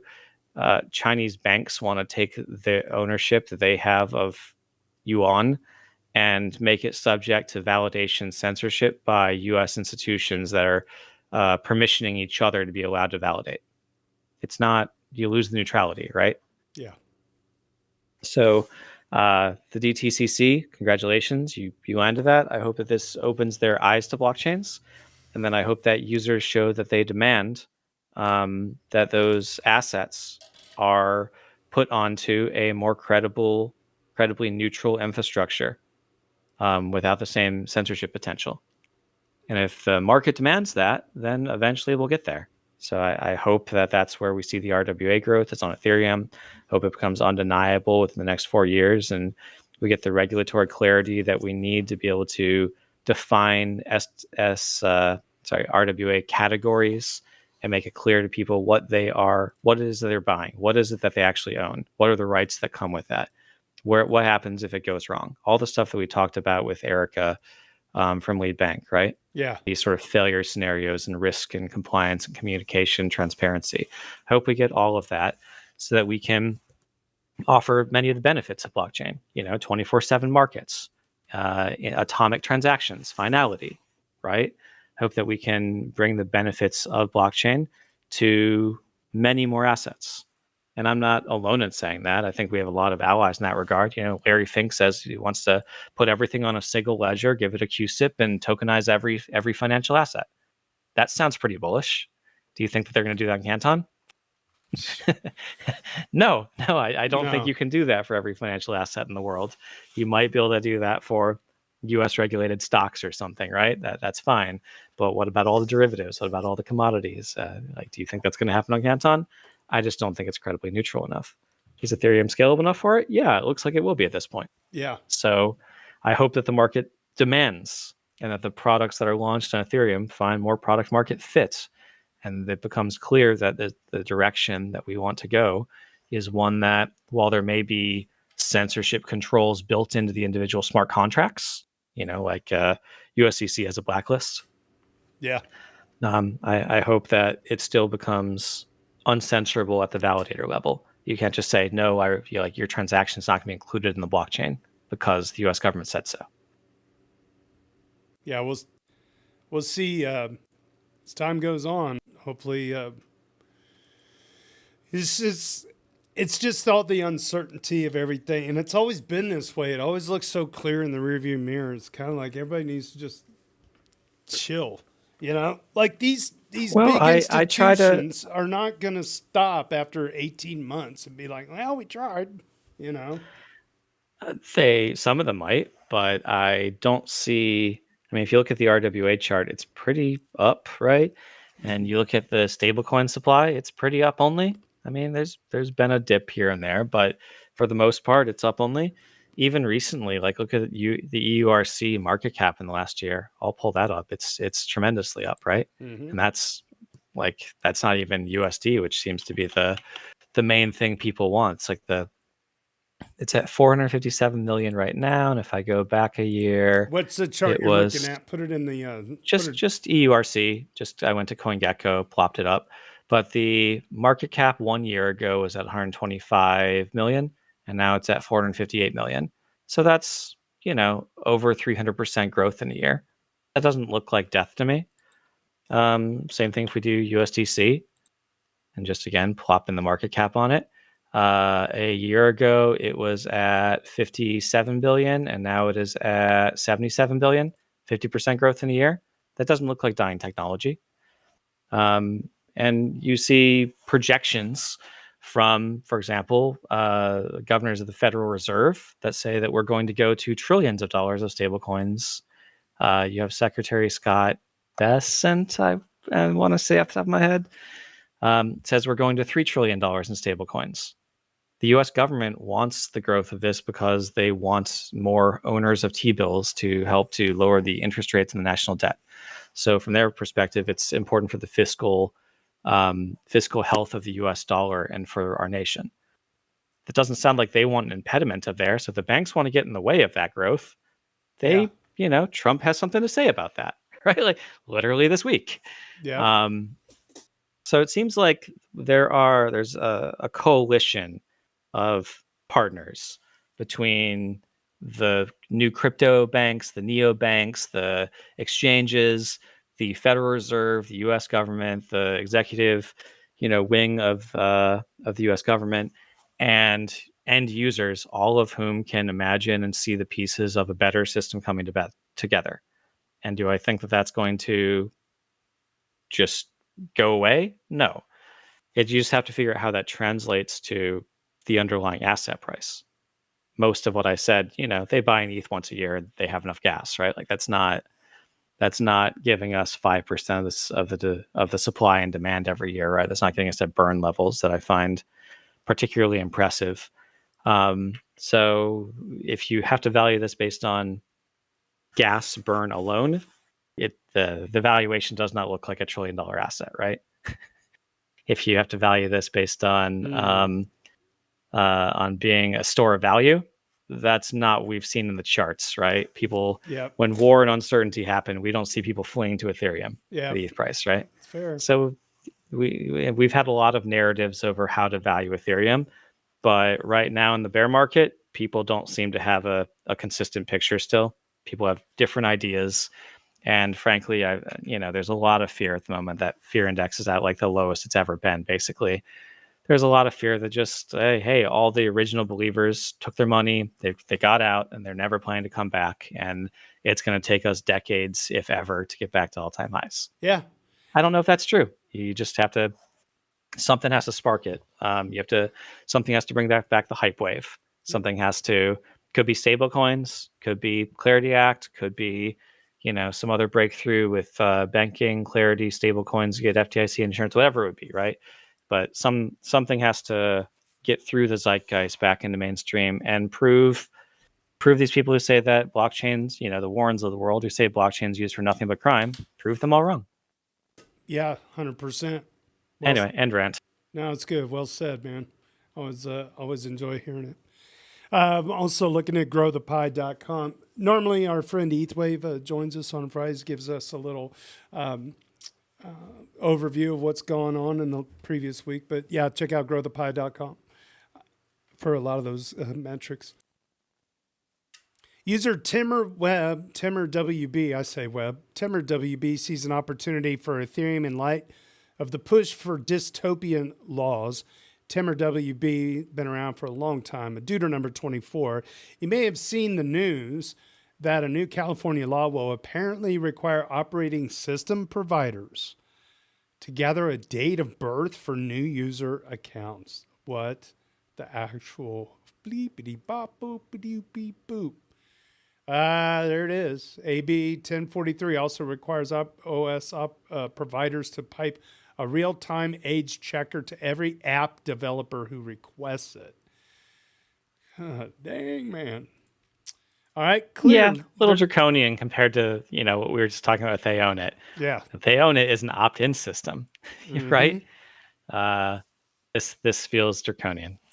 Clearly, there's all kinds of discussion to be had around this requirement, ranging from with what that even means in practice at a technical level to the wider issue of data privacy. Hold on one second. I got to adjust my headphones here. However, regardless of the details of this specific legislation, it is a part of a continuing trend of global governments proposing and implementing regulations and laws that affect digital privacy and freedom. Hugely centralized technologies and services make control that much easier. In my opinion, we're entering a strange time where newer generations are either unaware, apathetic, or just lack the energy or resources to fight for certain freedoms. The kind of freedom that motivated the philosophy and movements that brought about Bitcoin in the first place. To be clear, I'm not suggesting that the underlying motivations are necessarily flawed. Clearly, we do not want a society that facilitates prejudice, hate, and radicalization, etc. And imposing some well-informed restrictions makes sense in principle. Unfortunately, the rush to implement controls mostly seems to result in deeply flawed regulations that cannot be easily enforced, and usually represent substantial risk too, and degradation of privacy to many who should otherwise be affected. I'm a reasonable adult, a responsible member of society, and I should not be required to have my face scanned and reviewed by some corporate or governmental entity to engage in reasonable digital activities. While this all seems depressing and frustrating, I don't think there is likely to be a reversal of this trend. On a more positive note, however, there is a huge opportunity for Ethereum in all of this. Proof of identity is an important area of interest among many crypto enthusiasts. And I wonder if we'll see the evolution of the use of networks like Ethereum to take part in this apparent transition to a greater level of digital regulation. James, are you listening? Yeah, I Sure. have a comment on this actually. So hold on. One of the things, Hold one on of the things we explore. Go ahead. Sorry. James, let me finish it real quick and then I'll let you go. Yeah. Surely it is a use case. I'm not aware of whether legislators are interested or engaging with crypto communities on this, but I worry there is insufficient appetite or understanding among the general populace to get behind such innovation, even while it is staring them in the face. This is probably something you could raise with your representatives, assuming you still live in a functioning democracy. James, go ahead. Thank you. Right. So yeah, that's one of the things we've actually explored in the not too distant past is the ability for signing granular proofs from your identity. So instead of giving your birth date, you could have proved your birthday to us as a service. But from that point, you would be able to sign and say, this proves that I'm over 18, instead of giving the actual birthday. And you could do that without providing your actual ID. We would be a trusted provider of data that the services could use, and they'd be compliant by trusting us that the person's 18 or over, because they've gone to a notary public with their ID and registered with us. Oh. And at that point, then they can sign many different granular proofs to reveal only the amount of data necessary to reveal for what they're trying to do. That's interesting. It's like a social certificate issued by a notary public. Fantastic. We'll move on. I don't know if And actually, under state laws, under many state laws, there's digital notaries, and we would be able to qualify as such most likely. And the signed signature from us and the user would be effectively a notarized document. Well, I hope that happens for you. That'd be a really neat credential to have. It would be, I'm wondering how rare that credential would be as well. Interesting. All right. User Tricky Troll shares his thoughts on getting regulation right around prediction markets. Oh, this is going to be a big post. Some of my thoughts on prediction markets. By the way, Tricky Troll is one of our moderators and he does all of our daily dudes. Shout out to Tricky Troll. All right, good. He is a duder 175. Some of my thoughts on prediction markets in light of A.B. Kothup from Ethereal News commenting on the value of my warning post ahead of the U.S. strikes on Iran. Personally, I think having a simple to understand percentage probabilities on events which might happen is hugely valuable, especially in the context of geopolitics and conflict. The alternative way of getting such information requires one to browse a diverse set of opinions from news articles and randos on Twitter. It takes a long time and some experience to be able to sniff out the BS. As a crypto veteran will know, since this effect is so much more magnified in our industry. Sure, maybe AI can summarize it for you, but in my experience, most LLMs are programmed to be vague and provide incomplete and uncertain answers, which is not what you need in these instances. So while it feels weird to profit off of war, what my money was effectively doing was telling people, warning, take this risk seriously. That said, I'm not a big fan of any market which is easily manipulatable or can be insider traded unless the insider trading provides values such as military conflict. These easily insider traded markets are usually not particularly valuable anyway. Think mentioned markets or the number of times that Elon tweets, etc. Though I could make an exception for some topics like geopolitical or financial mention markets. such as what will Trump say about who he sees as the U.S. enemies, or what Jerome Powell might say at an FOMC meeting. I believe that insider trading should be minimized by the types of markets which people can bet on. Anything which can be insider traded should at least provide value to people, in my opinion, such as military action. Currently, I'm concerned that in many countries, prediction markets as a whole will be overly regulated or outlawed, when what I think is the best outcome is splitting all markets on a site into legally defined regulated categories. I think these should be such as sports betting prediction markets, regulated by gambling regulators; high value prediction markets, geopolitics, election, science, and climate, regulated by the CFTC; financial prediction markets, regulated by the SEC. It would be fine to advocate for any market like most mentioned markets, which add no real value and only have the negative side effect of insider trading. On the other hand, if they stay, they stay. Whatever. But I do think it harms the legitimacy of the markets in the eyes of the public, which is an important factor in the path towards reasonable regulation and legislation. I'm surprised I haven't seen more takes like this around the space. Regulation isn't inherently bad. Insider trading and degenerate and predatory gambling are bad. Hiding behind the, quote, "it's a free market, bro," unquote, that mentality is ultimately hiding your head in the sand. And I say that as someone who is highly sympathetic to that argument and leans much closer to that side of the freedom versus regulation scale. But it is important to acknowledge that there are downsides. Yet, when I listen to podcasts like Bankless, they just kind of shrug at the regulation problem with a kind of wall, we're building it anyway kind of attitude, which I don't think helps our case when advocating to the public and government not to just wipe prediction markets off the normie consumer market. We need to show people the value it can provide while also minimizing the damage they can do, or else we still have no consumer-facing prediction markets other than a dodgy-looking cypherpunk tornado cash-style market.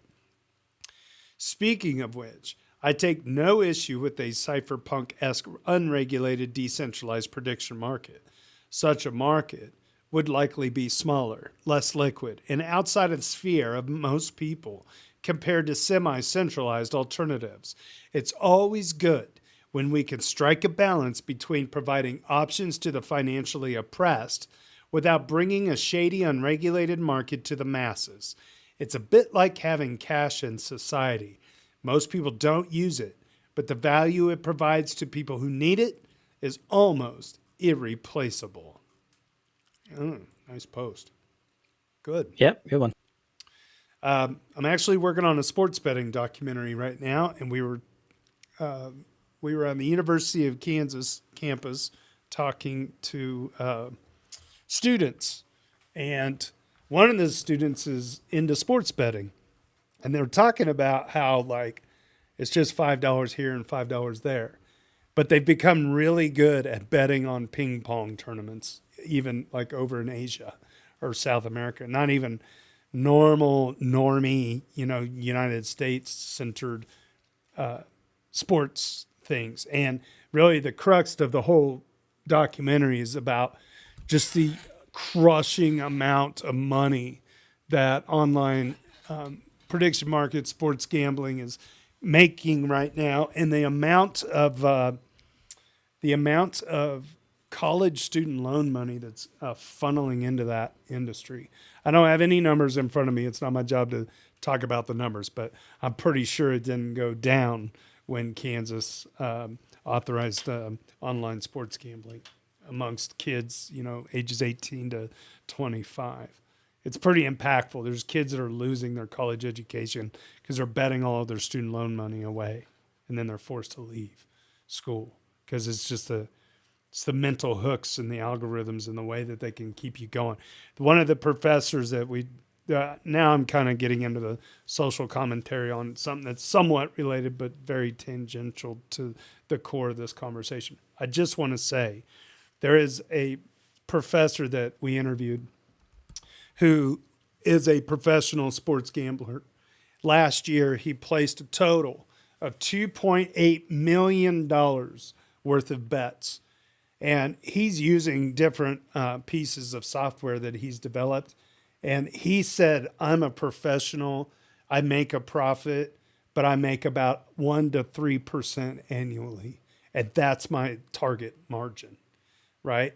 There is no YOLO trade. He doesn't, he'll have Sundays where he loses big, but it's like, Yeah, 1 to 3% annually. Buy a T-bill, sir. well, but some years are better than others, and I don't know that I think for the sake of the documentary and the overall message, he's just trying to drive home Trying to that say, don't do this. his, you it's do fun. not have my programs. You do not have my Right. resources. And he's the kind of guy that gets up at 5 a.m. on Sundays to have all of his bets. So he looks at things for the 6 hours leading up to the first game on the NFL Sundays. So that was interesting. His other main point was when they hook you in to play, and they give you $300 in bonus bets, okay, and you play with your own money as well, and you feel like after a 2-week or a week period or 2-week period, a series of bets, even if you're doing $5 here and there, that you're up $180 in your account, when the difference is you're actually not up if you started at zero. The bonus bets, what they do is they just whittle you away. So it gives you the illusion you're doing much better than you are. Where you have $100 and they give you $300 worth of bonus bets. We call that product market fit, something every founder's looking for. Yeah, right. Yeah. Yeah, it makes the user feel like they're a successful gambler, but the reality is on paper they're not. And then they just keep going, and then they chase losses. Okay. Yeah, it hits that fear center in the brain, that whatever, especially males.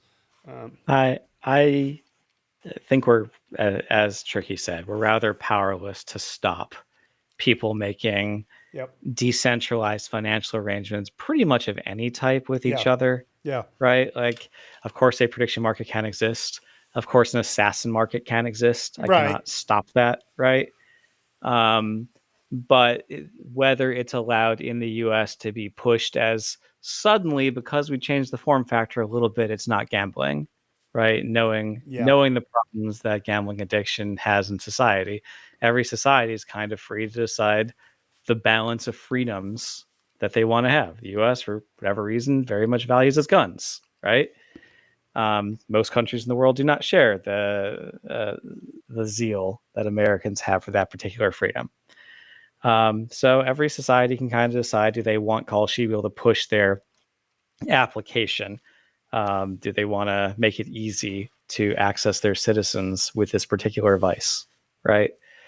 I have no problem with regulation trying to shut down centralized pushers, the sort of B to R transition layer. But again, practically, there's literally nothing any government can do to shut down anonymous parties on a blockchain from making financial arrangements with each other of any type, really. Yeah, fair. Alexis Kef just used a MetaMask for the last time. Alexis Kef. Man, welcome finally, Alexis. Wow. You were a straggler, bro. Hey, truth be told, so was I, man. I literally figured out that Rabbi and the Lattice One have been handshaking for a while, and it's been the best thing ever. Lexus is a duder number 91, OG, good friend. Yesterday was my final day ever using MetaMask. MetaMask was the first browser extension wallet that I tried, and I quickly installed its mobile app on my phone as well. About 2 years ago, I started abandoning the extension for much better wallets like Rabbi. The MetaMask extension itself has actually deteriorated into a mess of incomprehensible Hensible menus. That's a fact. Numerous accounts that I have no clue about, weird settings, and lastly, attempts to push me into leverage prediction markets, perps, and God knows what else. Rabby does everything MetaMask does, but better, cleaner, and simpler from a UX UI perspective, and it always works. These past 2 years, I kept using MetaMask Mobile. It kind of just worked. Then Wallet Connect stopped functioning. After that, DApps loaded onto its native browser kept reloading randomly. For the past week, the app won't even load anymore. On the rare occasion that it does, it just shuts down a couple of minutes later. So naturally, I installed Rabby Mobile, synced it, and that was the end of my journey with MetaMask. I will miss MetaMask as it brings back happy crypto memories of experimentation, but I guess the rabbit outsmarted the fox. Oh man, that's pretty good. Very good. Thank you, Alexis, for that commentary. Chef's platter. I don't even know Yeah. how Consensus runs MetaMask in order to have botched it this badly over 8 years. It's like you've had 8 years, or whatever. I don't get it. It's like so wallets weirdest. serve a couple of fundamental functions. They're really not that complicated, and I think we have too many wallet softwares out there, frankly. But one thing they do is they send something to the private key, hardware wallet or otherwise, for signing, right? Another thing they do is they negotiate the gas terms, since every blockchain has some type of gas system. So they negotiate how much you're paying to include that in the blockchain. It's part of the core function of the wallet. The last thing they do is they add these kind of mini apps. So if you want to send an ERC20, they can add that in there. If you want to swap an ERC20, they can kind of add a mini app in there to facilitate that, right? And lastly, they do something like portfolio viewing, right? Where you can say, what tokens do I have within the wallet without having to go into a separate, Xerion DBank or something in order to view your portfolio. That's it. So why are they getting so much worse at all four of those core functions? I'm trying to think of another. It's just amazing to me how much they've botched 4 core functions over 8 years. Can you think of any other product or application that had a lead on the market that went down so drastically and became more and more unusable as time went on? Napster. Okay. Was it the application's fault? No. The application just got DDoSed, basically. People came and flooded the file registry with all kinds of, just 5 seconds of music and 3 minutes of static type of stuff, right? And because we didn't have any type of financial stake or reputation system at technology at the year 2000, right, that app was allowed to die. So if we had proof of stake and economic slashing and all the depend stuff that we've invented now, back in the days of Napster, I think that app would have prevented the rise of Apple Music and all of these all of these IP for rent type of platforms. In the restaurant industry, I can think of Panera Bread. That their shit tastes like hospital food now. Like that, what? It still costs $20 a plate, but yeah, they don't even make their own bread anymore, right? The food you can taste the plastic in the soup because it's re-microwaved in the plastic bag, and the meat quality has gone down in size, and the bread they don't even make. It's literally called Panera Bread, and they don't make their own bread anymore in store. I don't know where they're gonna go, but it's happening. Well, no, they got bought up by private equity. Private equity stripped it bare, Fair. Saddled them with the debt of the acquisition. Fair. They died, a traditional Bain Capital death, right? Yeah. And whoever structured this whole thing to destroy that walked away with millions of dollars, I'm sure. Yeah. I went in there a while back and I'm like, am I in a nursing home? Like, not even a nursing home, just general hospital, just a hospital. Like, yeah. It was the same thing as something you would get at a hospital. Sorry, my mic was clipping there. No, I agree. I know what you mean. All right, we'll keep going. Chef's Platter Magic Yeah, sees the big opportunity with $2,000 ETH. Chef's Platter Magic is a deuter number 6. I have to wonder about the strategy of holding the price this low. Surely all of the weaker hands have already been shaken at the numerous other dips that we've had since the peak in 2021. The only hands theoretically untested are the accumulations during the run up last year. And we're very near the bottom of that low 1400 to 1600 range. Besides that group, the only other sellers might be the impatient or those reacting to new information in the market. Frankly, on a macro level and a crypto developmental level, I haven't been this bullish in a long time. There's real institutional use cases and capital entering more than ever. All while trust in governments and corporations is eroding, and government-backed currencies keep printing. The only perceived bear take is the uncertainty of how the new capital and use cases will translate to token value. That doesn't seem any worse now than it has been in the previous many years, which leaves impatience as the motivator of selling. It's certainly not hard to find pumps on any given day of the week in the stock market, which can make sitting on declining crypto hard to stomach. But from a practical investing standpoint, you should be happy with anything that beats the market index over a 10-year period. The recent average being doubling your money roughly every 7 years. We've only just completed year 4 from the high of 2021, ultra conservatively for those who like to buy high. If you bought at 5,000 in 2021, you'd hope to be at least be at 10K by the end of 2028. Alternatively, if you bought today at 2K, you'd hope to see 4K by early 2033. Both of these outcomes sound feasible to me, but hitting 10K implies a massive return from the prices of today, one which is presumed to be on par with sitting in indexes for 17 years. My completely speculative opinion is that this 4-year crab is nearly dead, and we won't be waiting anywhere near 17 years for it to happen. TLDR, don't sell, buy more. Yeah, I don't want to become a locust, that's for sure. Yeah, I mean, I think it takes every bear market's like we've seen. Eventually, you just have to wait for capital to get bored.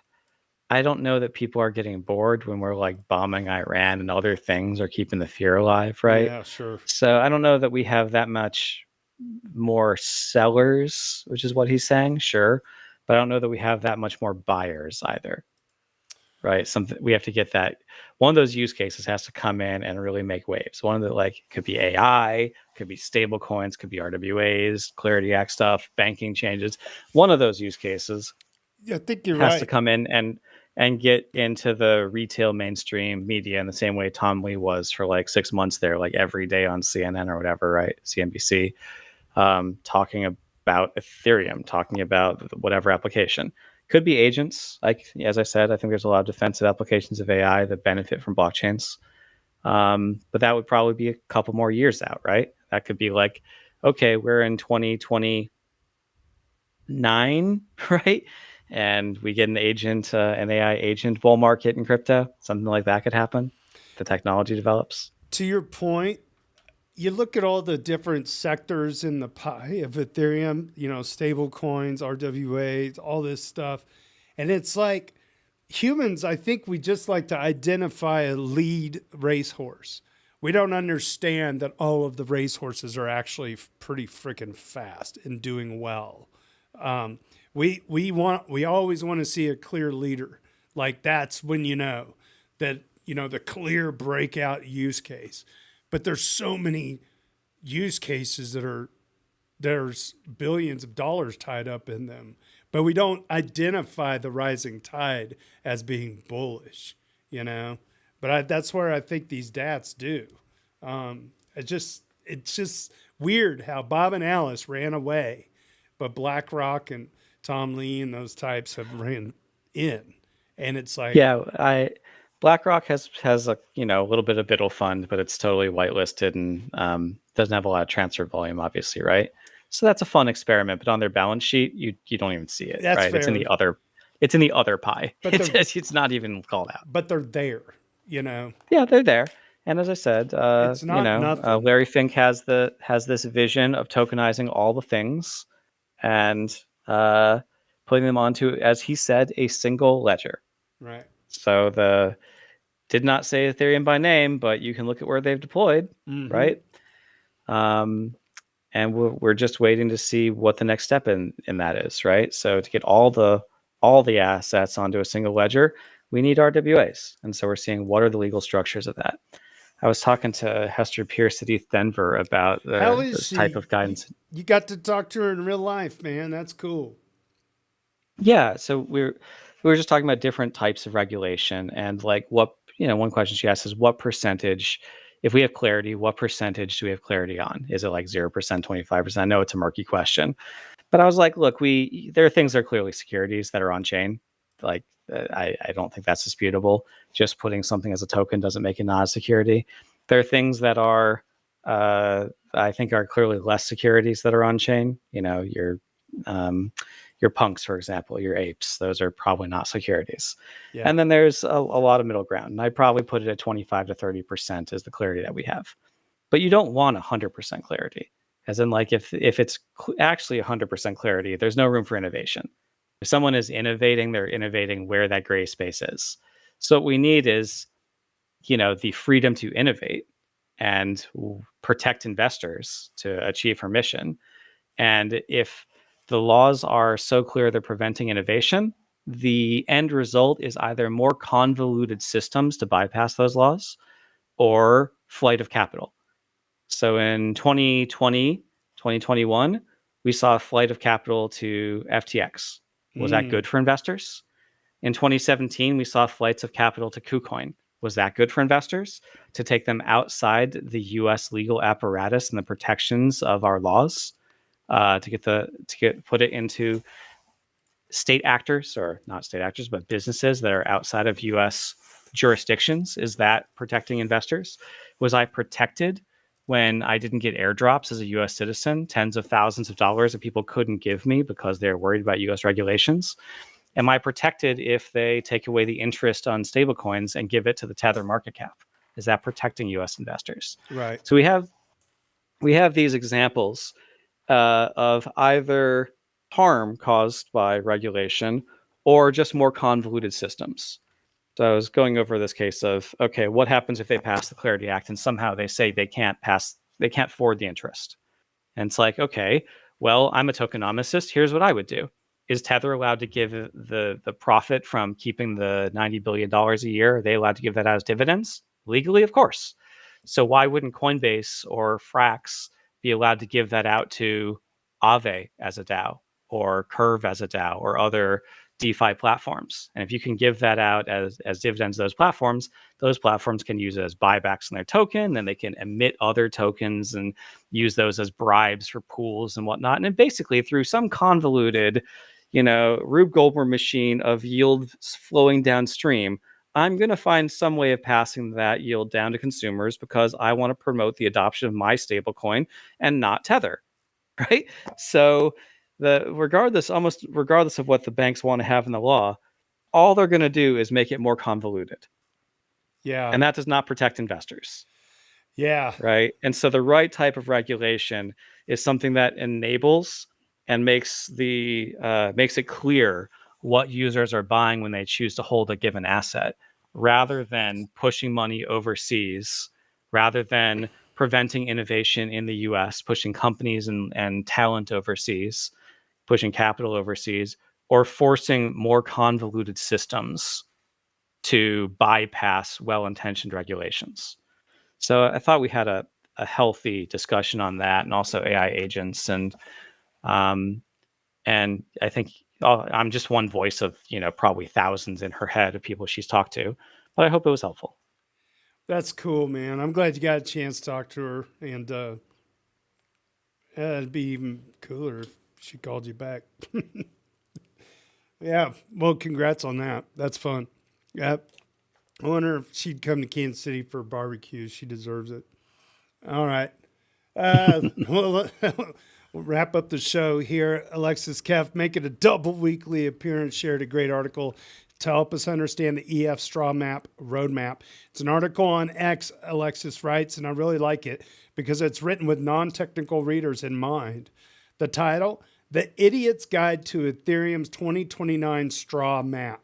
And it does a very good job of explaining in simple terms the recently published roadmap. Definitely worth a read. And the person on X that published this, and I'm not going to read this whole thing, but it's James Snapcrackle. Looks like they're following me. I should follow him back. And I'm going to give this a like, and I'm going to give it a re-X.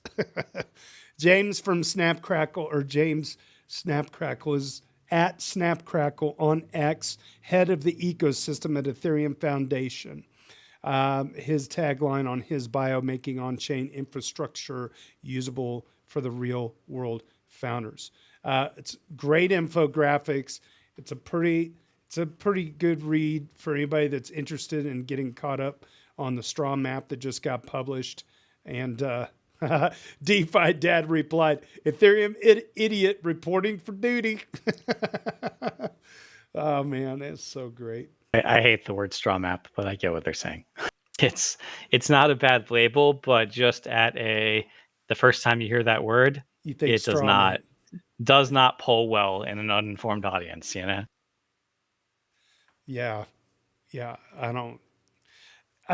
Some of the decisions on the naming of different things is just puzzling, but oh well. You know, Ethereum likes to be artsy like that, I guess. We have beam chains and beacon chains and okay, Justin. Love you, bro. Love you. Well, we'll leave it there. James from They Own It, theyownit.com.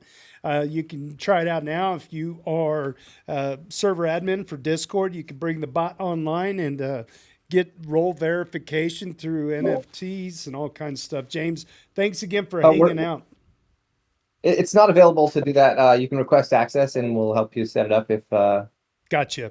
Request early access. It's right here on the page. There it is. Request early access. Sorry, I misspoke. No. It is in beta. Okay. It is in beta. It's been live about a month in beta. Request early access and play around in the sandbox with it in your community's Discord. It's really novel and interesting, and I can't wait to learn more. And James, we got to have you back on, man. All right. Thanks for having me, man. Awesome. Thanks so much. Well, that's it for today's show. If you want to check us out, you can check us out at dailydoots.com/podcast. Thanks again to the EV Mavericks for once again hosting this day. And the Our Ethereum Daily General Discussion is where you can find all of us. Make sure you sub some bells and smash the subscribe button or whatever they tell us to tell you. And we really appreciate you. Our numbers are going up. We've had quite a few downloads on the Apple Podcast in particular. And I found out today we got some people on Twitch. If you're watching on Twitch, thanks so much for hanging out with us. If you know somebody who wants to get on this show, get their products talked about, this is a great place to do it. We're a great community of like-minded individuals in the Ethereum ecosystem. We hope you can join us in the future. Thanks so much. On behalf of everyone, my name is JT. Cheers and big hugs from Kansas City.